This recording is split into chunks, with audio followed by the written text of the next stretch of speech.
ಈಗ ವಿಷ್ಣು ಸಹಸ್ರನಾಮದ 18ನೇ ಶ್ಲೋಕ ಮೃಗಶಿರ ನಕ್ಷತ್ರದ 2ನೇ ಪಾದದವರ ಗುಣಲಕ್ಷಣಗಳು ಏನೇನು ಅಂತ ತಿಳಿಸೋ ಸಮಯ. ನೋಡಿ ವೀಕ್ಷಕರೇ, ನಿನ್ನೆ ತಾನೇ ಮೃಗಶಿರ ನಕ್ಷತ್ರ 1ನೇ ಪಾದ ವಿಚಾರ ಮಾತಾಡ್ತಾ 2ನೇ ಪಾದ ವಿಚಾರ ಕೂಡ ಹೇಳ್ಕೊಟ್ಟೆ. ಅವ್ರು ಪರವಾಗಿಲ್ಲ ಸ್ವಲ್ಪ ಮಟ್ಟಿಗೆ, ಇವ್ರು ನೋಡಿ ಹೀಗೆ 2 ಪಾದದಲ್ಲಿ ಎಷ್ಟು ವ್ಯತ್ಯಾಸ ಇದೆ ಅಂತ. ಜಗತ್ತಲ್ಲಿ ಒಂದು ಮನೆ ಒಂದು ಸಂಸಾರದಲ್ಲಿ 2 ಟ್ವಿನ್ಸ್ ಆಗಿ ಹುಟ್ಟಿದ್ರೇ ಒಂಥರ ಕಪಿಚೇಷ್ಟೆ, ಇನ್ನೊಂದು ಥರ ಕೋತಿಚೇಷ್ಟೆ. 2 ಕಪಿಗಳನ್ನ ಹೇಗೆ ಸರಿ ಮಾಡೋದು ಅನ್ನೋದೇ ಗೊತ್ತಿಲ್ಲ. ಒಟ್ಟಿಗೆ ಹುಟ್ಟಿರ್ತಾರೆ, ಒಂದೇ ಬಾಟ್ಲಲ್ಲಿ ಹಾಕಿರ್ತಕ್ಕಂಥ ವಿಚಾರದಲ್ಲಿ ಯಾರು ದೊಡ್ಡವನು ಯಾರು ಚಿಕ್ಕವನು ಅಂತ ಗೊತ್ತಾಗದೇ ಇರತಕ್ಕಂಥದ್ದು. ಗಂಡಾಗ್ಲಿ ಹೆಣ್ಣಾಗ್ಲಿ ಪ್ರತಿಯೊಬ್ಬ ಮನುಷ್ಯ ಹುಟ್ಟೋದು ಒಂದೇ ಗರ್ಭದಲ್ಲಿ. ತಾಯಿ ಗರ್ಭದಲ್ಲಿ ಹುಟ್ಟಿರ್ತಕ್ಕಂಥ 10 ಜನ ಮಕ್ಕಳು ಒಂದೊಂದು ಅವತಾರ. ಆಗ ಹೊರಗಡೆ ಭಾಗದಲ್ಲಿ ಇರ್ತಕ್ಕಂಥ ಈ ವಿಚಾರಗಳು ಒಂದೊಂದು ನಕ್ಷತ್ರಗಳು ಹೇಗಿರಬೇಕು.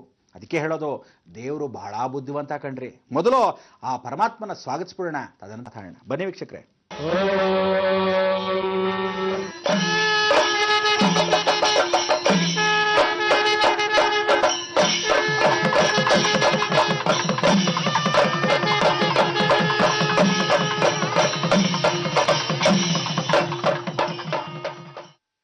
ಆ ಚಂಡೆ, ಆ ಡೋಳು, ಆಹಾ ಆನಂದವಾಗತ್ತೆ. ಅದಕ್ಕೆ ಇದೆಲ್ಲ ಒಂದು ವಿಶೇಷವಾಗಿರ್ತಕ್ಕಂಥ ಕಾರ್ಯಕ್ರಮದಲ್ಲಿ ಪ್ರತಿಯೊಬ್ಬರಿಗೂ ಅವಲಕ್ಕಿ ಪೂಲಕ್ಕಿ ಕಾಂಚಿನ ಮಿಣಮಿಣ ಡಾಮ್ ಡೂಮ್ ಡಸ್ ಹೊಸ್ ಕೊಯ್ ಕೊಠಾರ್ ಅಂತ ಇದೆಲ್ಲ ಮಕ್ಕಳು ಆಟ ಇದ್ರು ಅಂತೀವಿ. ಆದರೆ ಇವತ್ತಿನ ದಿವಸ ದೊಡ್ಡವ್ರನ್ನೂ ಆಟ ಆಡಿಸ್ತಾ ಇರಕ್ಕಂಥ ಒಂದು ಸಮಯ ಬಂದ್ಬಿಟ್ಟಿದೆ. ರಾಕ್ಷಸರು ಆಟ ಆಡಿಸ್ತಾ ಇರ್ತಾರೆ, ನಾವು ಈ ಕಡೆ ಧರ್ಮವನ್ನು ಹಿಡ್ಕೋಬೇಕು. ಅದಕ್ಕೆ ಧರ್ಮ ಮಾರ್ಗದಲ್ಲಿ ಕನಿಷ್ಠ ಪಕ್ಷ ಮನುಷ್ಯನಿಗೆ ಯಾವತ್ತೂ ಆ ಮೂಳೆಗಳು ಸರಿಯಾಗಿರುತ್ತೋ ಇಲ್ವೋ, ಜಂಪಿಂಗ್ ಜಾಕ್ಗಳು ಇಲ್ಲಿಂದ ಅಲ್ಲಿ ಅಲ್ಲಿಂದ ಇಲ್ಲಿ. ಆ ಜಂಪಿಂಗ್ ಜಾಕ್ ಅನ್ನೋ ಬುದ್ಧಿ ಚಂದ್ರನ್ ಕೂತ್ಕೊಂಡಾಗ ಕಪಿಚೇಷ್ಟೆ ಹೆಚ್ಚು. ಆದರೆ ಇಂಥವರಿಗೆ ಆ ಬುದ್ಧಿಶಾಲಿ ಆಗಿರ್ತಕ್ಕಂಥ ಮಹಾವಿಷ್ಣು ಮಾಯಾವಿ ಆಗಿರ್ತಕ್ಕಂಥವನ್ನ ಈ ಪರಿವರ್ತನೆ ನಾವು ಮಾಡ್ಕೊಳ್ಳೋಕ್ಕೆ ಈ ಒಂದು ವಿಶೇಷವಾದ ಶ್ಲೋಕಗಳೇ ವಿಷ್ಣು ಸಹಸ್ರನಾಮ. ಈ ವಿಷ್ಣು ಸಹಸ್ರನಾಮದಲ್ಲಿ ಮೃಗಶಿರ ನಕ್ಷತ್ರದವರಿಗೆ ಒಂದು ವಿಶೇಷ ಸೂಚನೆ. ಮೃಗಶಿರ ನಕ್ಷತ್ರ 2ನೇ ಪಾದದವರಿಗೆ ಕೈಯಲ್ಲಿ ಯಾವತ್ತೂ ಬೆರಳುಗಳ ಭಾಗ ಬಹಳ ಹುಷಾರಾಗಿ ನೋಡ್ಕೊಳ್ಳಿ. ಯಾವತ್ತಾರು ಚಿಕ್ಕ ವಯಸ್ಸಲ್ಲಿ ನೀರಲ್ಲಿ ಬಹಳ ಗಂಭೀರವಾಗಿ ಇಟ್ಕೊಳ್ಳಿ. ನೀರಲ್ಲಿ ಮಕ್ಕಳು ಅಕಸ್ಮಾತು ಈಜಕ್ಕೆ ಹೋಗಿ ದಡಾರನ್ ಬಿತ್ತು, ಅಥವಾ ಈಜು ಕಲ್ತ್ಕೊಳಕ್ಕೆ ಹೋಗ್ತಾ ಇದ್ರು ಅದ್ಯಾಕೋ ಮುಳುಗೋದಂಗಾಯ್ತು, ಅಥವಾ ನೀರಲ್ಲಿ ಸ್ನಾನ ಮಾಡ್ತಾ ಇದ್ದೆ ಮಗು ದಡಾರಂತ ನೀರಲ್ಲಿ ಬಿದ್ಬಿಡ್ತು, ಅಥವಾ ಯಾವ ಕಾಲಕ್ಕೂ ಮಗುನ ಸ್ನಾನ ಮಾಡಿಸ ಉಸಿರು ಕಟ್ಕೊಂಡ್ಬಿಡ್ತು. ಕೆಲವರಿಗೆ ಸ್ನಾನ ಮಾಡ್ಸೋಕ್ಕೆ ಬರಲ್ಲ. ಮಕ್ಕಳನ್ನ ಎಷ್ಟು ಚೆನ್ನಾಗಿ ಸ್ನಾನ ಮಾಡಿಸ್ಬೇಕು ಗೊತ್ತಾ? ಕಾಲನ್ನ ಹೀಗೆ ಚಾಚ್ಕೊಂಡು ಹೆಣ್ಮಕ್ಳು ಸೀರೆ ಒಂಚೂರು ಮೇಲೆ ಎತ್ಕೊಂಡು ಆ ಮಗುನ ಮುಗ್ಚಾಕ್ಬಿಟ್ಟು ಆ ಬೆನ್ನು ತಟ್ಕೊಂಡು ಎಣ್ಣೆ ಹಚ್ಚಿ ಆನಂದವಾಗಿ ಸ್ನಾನ ಮಾಡಿಸ್ತಾ ಇದ್ರೆ ಇದು ಭಾರತ ಸಂಸ್ಕಾರ. ಈಗಲಾ ಆ ಸ್ನಾನ ಶವರ್ತು ಜಕ್ಕೂಸಿ ಆ ಟಬ್ಬಲ್ಲಿ ಹಾಕ್ಬಿಡೋದು, ಗಬ್ಬು ನೀರು ಅದನ್ನೇ ಸ್ನಾನ ಮಾಡಿಸಿದ್ದೇ ಮಾಡಿಸ್ಕೊಂಡ್ರೆ ಇನ್ನೇನಾಗತ್ತೆ, ರೋಗಗಳು ಬರದೆ. ಅದಕ್ಕೆ ಹೇಳೋದು, ಜೀವನದಲ್ಲಿ ಪ್ರತಿಯೊಂದೂ ಜನ ಚೇಂಜ್ ಕೇಳ್ತಾರೆ ಅನ್ನೋ ಥರ ಪ್ರತಿಯೊಬ್ಬರು ಈಗ ಚೇಂಜ್ ಕೇಳೋದಲ್ಲ, ಮೊದಲಿಂದ ಸಂಸ್ಕಾರಗಳನ್ನ ಯಾವುದೂ ಬಿಡದೆ ವಿಶೇಷವಾಗಿ ಆ ಕಾಲದಿಂದ ಈ ಕಾಲದವರೆಗೂ ಆಧುನಿಕ ದುನಿಯಕ್ಕೆ ಹೋಗಬಾರ್ದು, ವಿಚಾರಪೂರ್ವಕವಾಗಿರಬೇಕು. ಇದಕ್ಕೆ ಇಂಥ ಒಂದು ಸಂಸ್ಕಾರದಲ್ಲಿ ಮೃಗಶಿರ ನಕ್ಷತ್ರದವರಿಗೆ ಫಾರ್ವರ್ಡ್ ಜಾಸ್ತಿ ಅಂತೆ. ಅಂದರೆ ಅಕಸ್ಮಾತ್ ಹುಡುಗ ಇದ್ದರೆ ತುಂಬ frank forward, I love you ಅಂತ ಹೋಗಿ ನೇರವಾಗಿ ಹೇಳ್ಬಿಡ್ತಾನೋ ಏನೋ ಕತೆ ಗೊತ್ತಿಲ್ಲ. ಅವರು ಸ್ವಲ್ಪ ಧೈರ್ಯಶಾಲಿಗಳು, ಧೈರ್ಯವಾಗಿ ಹೋಗ್ತಕ್ಕಂಥವ್ರು.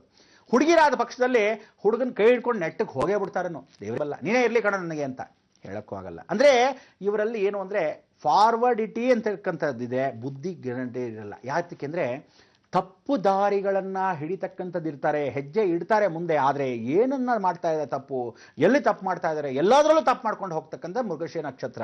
ಜ್ಞಾಪಕ ಇಟ್ಕೊಳ್ಳಿ, ಮೃಗಶಿರ ನಕ್ಷತ್ರ ಓದೋರಿಗೆ ಬಹಳ ಚೆನ್ನಾಗಿ ಓದ್ತಾರೆ, ಸಂತೋಷ. ಆದರೆ ಇವರಲ್ಲಿ ಏನು ಅಂದರೆ ಅಮರ್ಯಾದೆ ಇರತಕ್ಕಂಥದ್ದು ಜಾಸ್ತಿ. ಗುರುಗಳ ಮೇಲೆ ಮರ್ಯಾದೆ ಇರಲ್ಲ ಮೃಗಶಿರ ನಕ್ಷತ್ರರು. ಮಿಸ್ ನೋಡು ಪರವಾಗಿಲ್ಲ, ಗುರುಗಳು ಹೆಂಗಿರಲಿ ನೀವು ಬೈಬಾರ್ದು. ಗುರುಗಳ ಹತ್ರ ಪಾಠ ಕಲ್ತ್ಕೋಬೇಕು. ಅಲ್ಲಿ ಕೂತ್ಕೊಂಡು ನೋಡಿದ್ಯಾ ಆ ಸೀರೆ ಎಷ್ಟು ಚೆನ್ನಾಗಿ ಉಡ್ಕೊಂಡ್ಬಿಟ್ಯಾಳೆ, ಇವ್ನು ಕೂತ್ಕೊಂಡು ಕಾಲೇಜಲ್ಲಿ ಮಾತಾಡೋ ಮಾಡ್ತಿದ್ದು, ಇವ್ನು ಹೋಗ್ತೇವೆ ಅಷ್ಟು ಬೆಂಕಿ ಆಗ್ತದೆ. ಇಂಗ್ಲೀಷ್ ಟೀಚರು ಅವಳು ಸ್ಲೀವ್ಲೆಸ್ ಬ್ಲೌಸ್ ಹಾಕೊಂಡ್ಬರ್ತಾಳೆ, ಇವ್ ನನ್ನ ಮಗ ನೋಡ್ತಾ ಕೂತಿರ್ತಾನೆ, ಅಯ್ಯೋ ಕರ್ಮ. ಇಲ್ಲ ಹುಡುಗ ಬಂದಿದ್ದ ಸ್ಪೆಕ್ಸ್ ಹಾಕೊಂಡು ಸ್ಮಾರ್ಟಾಗಿ ನೋಡ್ರಿ ಅಂತ ಹುಡುಗಿರ ಪಕ್ಕದಲ್ಲಿ ಕೂತ್ಕೊಂಡು, ಹುಡುಗ ಏನು ಸ್ಮಾರ್ಟ್ ಆಗಿದ್ದಾನೆ ಅಂತ, ಮದುವೆ ಆಗಿದೆ ಕಣೆ ಅಂದೆ, ಆದರೂ ಪರವಾಗಿಲ್ಲ ಚೆನ್ನಾಗೇ ಇದ್ದಾನೆ ಅಂತ ಅವಳು. ಅಂದರೆ ಈ ಬುದ್ಧಿ ಕುಬುದ್ಧಿ ಅಂತೀವಲ್ಲ, ಇದೆಲ್ಲ ಮೃಗಶಿರ ನಕ್ಷತ್ರ 2ನೇ ಪಾದದವರಿಗೆ. ಇದೆಲ್ಲ ಎಕ್ಸಾಂಪಲ್ಸ್ ಯಾಕೆ ಕೊಡ್ತೀನಿ ಅಂದರೆ ಎಲ್ಲರಿಗೂ ಒಂದೇ ಅನ್ವಯಿಸಲ್ಲ, ಒಬ್ಬೊಬ್ಬರಿಗೂ ಒಂದೊಂದು ಇದ್ದೇ ಇರುತ್ತೆ. ಇದು ಮೃಗಶಿರದ ಜನರಲ್ ಟ್ರೀಟ್ಮೆಂಟ್ ಎಲ್ಲರಿಗೂ ಇರತಕ್ಕಂಥದ್ದು. ನಿಮ್ಮಲ್ಲಿ ಸ್ವಲ್ಪ ಹಲ್ಲುಗಳಲ್ಲಿ ಏನು ಅಂದರೆ ಹಿಂಗೆ ಚುಚ್ಕೊಳ್ಳೋ ಕೆಲಸ ಜಾಸ್ತಿ. ನಿಮ್ಗೇನು ಅಂದರೆ ಹಲ್ಲುಗಳಿಗೆ ರೋಗಗಳು ಜಾಸ್ತಿ. ಕೇತು ಚೆನ್ನಾಗಿರಲ್ಲ. ಮೃಗಶಿರ ನಕ್ಷತ್ರ 2ನೇ ಪಾದದವರಿಗೆ ಕೇತು ಚೆನ್ನಾಗಿಲ್ದಿದ್ದಾಗ ಬುಧನ ಜೊತೆ ಕೂತ್ಕೊಂಡಾಗ ಇವ್ರಿಗೆ ಯಾವತ್ತೂ ಹಲ್ಲನ್ನ ಹಾಳು ಮಾಡ್ತಾನೆ. ಅದೇ ರೀತಿ ಮೂಳೆಗಳಲ್ಲಿ ನಳ್ಳಿ ಮೂಳೆ, ಟೊಳ್ಳು ಮೂಳೆಗಳನ್ನು ಕೊಡ್ತಾನೆ. ಅದಕ್ಕೆ ಈ ರೀತಿಯಾದ ತೊಂದರೆಗಳು ಆಗುತ್ತೆ. ಅದಕ್ಕೋಸ್ಕರ ವಕ್ರ ಹಳ್ಳುಗಳು ಅಥವಾ ಒಳಭಾಗದಲ್ಲಿ ಏನೋ ಚುಚ್ಕೊಂಡ್ಬಿಟ್ಟಿರ್ತಾರೆ, ಪಿನ್ನು ಗಿನ್ನು, ಅಲ್ಲಿ ಕೊಳ್ತು ಹೋಗೋದು. 24 ಗಂಟೆ ಇವ್ರಿಗೂ ಆ ಡೆಂಟಿಸ್ಟ್ಗೂ ಒಳ್ಳೆ ಸಂಬಂಧ ಬಾಂಧವ್ಯ ಜಾಸ್ತಿ ಇರುತ್ತೆ. ಆಮೇಲೆ ಮೃಗಶಿರ ನಕ್ಷತ್ರಕ್ಕೆ ಸಂತಾನ 2ನೇ ಭಾಗದವರಿಗೆ ಸಂತಾನರಹಿತರಾಗಿರ್ತಕ್ಕಂಥವ್ರು ಅವಕಾಶ ಜಾಸ್ತಿ. ಹೆಂಡತಿ ಗಂಡನಿಗೆ ಅಡ್ಜಸ್ಟ್ ಆಗೋದೇ ಇಲ್ಲ, ಗಂಡ ಹೆಂಡತಿಗೆ ಅಡ್ಜಸ್ಟ್ ಆಗಲ್ಲ. ಸಂತಾನ ಅಭಿವೃದ್ಧಿ ಏನು ಮೇಲಿಂದ ಬೀಳುತ್ತಾ ಹೋಗಲ್ಲ. ಅದಕ್ಕೋಸ್ಕರ ಇಂಥವ್ರಿಗೆ ಸರಿಪಡಿಸ್ಬೇಕು ಯಾರು? ಶ್ಲೋಕದ ಅರ್ಥ ಸಾಕ್ಷಾತ್ ಶ್ರೀಮನ್ನಾರಾಯಣ. ಅವನೊಬ್ಬನೇ ನಿಮಗೆಲ್ಲ ಕೊಡ್ತಕ್ಕಂಥ ಅವಕಾಶ. ಏನು ಮಾಡ್ಬೇಕು ನೀವು? ಶ್ಲೋಕವನ್ನು ಕೇಳೋಣ ಬನ್ನಿ ವೀಕ್ಷಕರೇ. ವೇದ್ಯೋ ವೈದ್ಯಃ ಸದಾ ಯೋಗಿ ವೀರಃ ಮಾಧವೋ ಮಧುಃ ಅತೀಂದ್ರಿಯೋ ಮಹಾಮಾಯೋ ಮಹೋತ್ಸಾಹೋ ಮಹಾಬಲಃ. ವೇದ್ಯೋ ವೈದ್ಯಃ ಸದಾ ಯೋಗಿ ವೀರಃ ಮಾಧವೋ ಮಧುಃ ಅತೀಂದ್ರಿಯೋ ಮಹಾಮಾಯೋ ಮಹೋತ್ಸಾಹೋ ಮಹಾಬಲಃ. ಇವರಲ್ಲಿ ಉತ್ಸಾಹ ಜಾಸ್ತಿ ಇರತಕ್ಕಂಥದ್ದು, ವೀರ್ಯ ಉತ್ಪತ್ತಿ ಕಮ್ಮಿ ಇರತಕ್ಕಂಥದ್ದು. ವೇದೋ ಅಂತಕ್ಕಂಥದ್ದು ವಿದ್ಯೆ ಕಮ್ಮಿ ಇರತಕ್ಕಂಥದ್ದಲ್ಲ, ಜಾಸ್ತಿ ಇರತಕ್ಕಂಥದ್ದು. ವೈದ್ಯೋ ಅಂದರೆ ಡಾಕ್ಟರ್ಗೆ ಸಂಬಂಧ ಹೆಚ್ಚಾಗಿರ್ತಕ್ಕಂಥದ್ದು. ಸದಾ ಯೋಗಿ ಅಂತಕ್ಕಂಥವನು ನಿತ್ಯ ಕಲ್ಮಶದಲ್ಲೇ ಇರ್ತಕ್ಕಂಥವನು. ಸದಾ ಸ್ತ್ರೀ ಲೋಲದಲ್ಲಿರ್ತಕ್ಕಂಥವನು, ಸ್ತ್ರೀ ಗಂಡ ಲೋಲದಲ್ಲಿರ್ತಕ್ಕಂಥದ್ದು. ಕಾಮಗ್ರಹಗಳು ಅಂತೀವಿ ಇವ್ರನ್ನೆಲ್ಲ. ಆ ಮಿಥುನ ರಾಶಿನೇ ಕಾಮಗ್ರಹ. ಮೊದಲೇ ನಾನು ಹೇಳಿದ್ದೀನಿ, ಅಗ್ನಿಗ್ರಹ ಮೇಷರಾಶಿ, ಮೇಷರಾಶಿಯೇ ಅಗ್ನಿಗ್ರಹ. ನೆಕ್ಸ್ಟ್ ಭೂಗ್ರಹವಾಗಿರ್ತಕ್ಕಂಥ ವೃಷಭ ರಾಶಿ, ಅದಾದ ಮೇಲೆ ಕಾಮಗ್ರಹವಾಗಿರ್ತಕ್ಕಂಥ ಮಿಥುನ ರಾಶಿ. ಇವರಿಗೆ ಎಷ್ಟೇ ನೋಡಿ ಕಾಮಗ್ರಹಗಳು, ಅಪೇಕ್ಷೆಗಳು ಹೆಚ್ಚು ಹೆಚ್ಚು ಹೆಚ್ಚು ಹೆಚ್ಚು. ಇದನ್ನು ಯಾರು ಸರಿಪಡಿಸೋರು? ಮಹಾವಿಷ್ಣು ಒಬ್ಬನೇ. ಅದಾದಮೇಲೆ ಏನು ಹೇಳ್ತಾರೆ? ಮಾಧವೋ ಮಧುಸೂದನ. ಆ ಮಾಧವೋ ಅನ್ನಕ್ಕೆ ಕೃಷ್ಣ ಪರಮಾತ್ಮನ ಭದ್ರವಾಗಿ ಹಿಡ್ಕೊಳ್ಳದೆ ಇದ್ರೆ ಇದೆಲ್ಲ ಬಹಳ ಕಷ್ಟಗಳು. ದಯವಿಟ್ಟು ಹೇಳ್ತಾನೆ, ಕೃಷ್ಣ ಪರಮಾತ್ಮಂತರ ಆಡೋರು ಕೃಷ್ಣನ ಹಿಡ್ಕೊಂಡ್ಬಿಟ್ರೆ ಕೃಷ್ಣ ನಿಮ್ಮನ್ನೆಲ್ಲ ಸರಿಪಡಿಸ್ತಾನೆ. ಯಾಕೆಂದ್ರೆ ಅವನು ನಿಮಿತ್ತ ಹೆಚ್ಚಾಗಿರ್ತಕ್ಕಂಥವನು. ಇವರಲ್ಲಿ ಒಂದು ಸ್ವಲ್ಪ ಮಟ್ಟಿಗೆ ನಾಲಿಗೆಯಲ್ಲಿ ಯಾವ ಕಾಲಕ್ಕೂ ಮಚ್ಚೆ ಅಥವಾ ದೇಹದಲ್ಲಿ ಮಚ್ಚೆ ಇಲ್ಲ ಕಲೆಗಳು ಹೆಚ್ಚಾಗಿರ್ತಕ್ಕಂಥ ಅವಕಾಶಕ್ಕೆ ಇದಕ್ಕೆ ಮಧುಹು ಅಂದರೆ ದೇಹದಲ್ಲಿ ರಕ್ತಚರಣೆ ಸರಿ ಇರಲ್ಲ. ಇದಕ್ಕೆ ನೀವೆಲ್ಲ ಈ ಮಧುಹು ಅಂತಕ್ಕಂಥದ್ದು ಅದನ್ನು ನಿಮಗೆ ಸೇರ್ ಮಾಡುತ್ತಾ ಆಗುತ್ತೆ. ದೇಹದಲ್ಲಿ ಸ್ಕಿನ್ಗೆ ಆ ಮಾರ್ಕ್ಸು ಹೆಚ್ಚಾಗಿ ಸ್ವೀಕರಣೆ ಆಗ್ತಕ್ಕಂಥದ್ದು. ಅತೀಂದ್ರಿಯೋ ಜೀರ್ಣಶಕ್ತಿ ಕಮ್ಮಿ. ಒಂದು ದಿವಸಕ್ಕೆ ಒಂದ್ಸಲಿ ಇಲ್ಲದೆ ಯಾವತ್ತೋ ಒಂದು ವಾರಕ್ಕೊಂದ್ಸಲಿ ಗಬ್ಬು ವಾಸನೆ ನನ್ನ ಮಕ್ಕಳು ನಿಮ್ಮ ಹತ್ರ. ಅದಕ್ಕೋಸ್ಕರ ಈ ವಿಶೇಷವಾಗಿರ್ತಕ್ಕಂಥ ನೀವುಗಳು ದಿನನಿತ್ಯ ಮಜ್ಜಿಗೆ, ಯಾವ ಕಾಲಕ್ಕೂ ಮೆಂತ್ಯ ಚೆನ್ನಾಗಿ ಜೀರ್ಣಶಕ್ತಿ ಚೆನ್ನಾಗಿ ಬರುತ್ತೆ.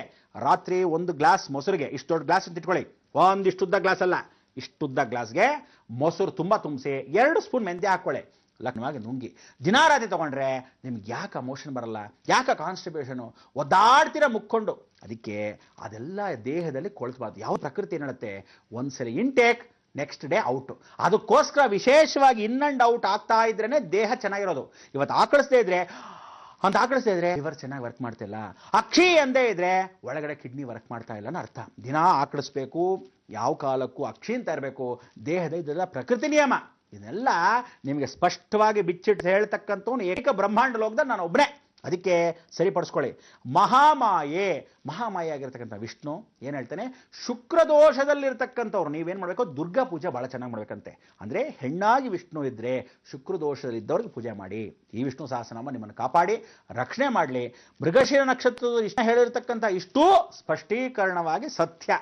ಅದಕ್ಕೆ ನೀವು ಇದನ್ನೆಲ್ಲ ಸರಿಪಡಿಸ್ಕೊಳ್ಳೋಕ್ಕೆ ಈ ಶ್ಲೋಕವನ್ನು ಹೇಳ್ಕೊಂಡ್ರೆ ಬಹಳ ಉತ್ತಮೋತ್ತಮ ಅಂತ ಈ ಮುಖ ತಿಳಿಸ್ತಾ ಇದೆ.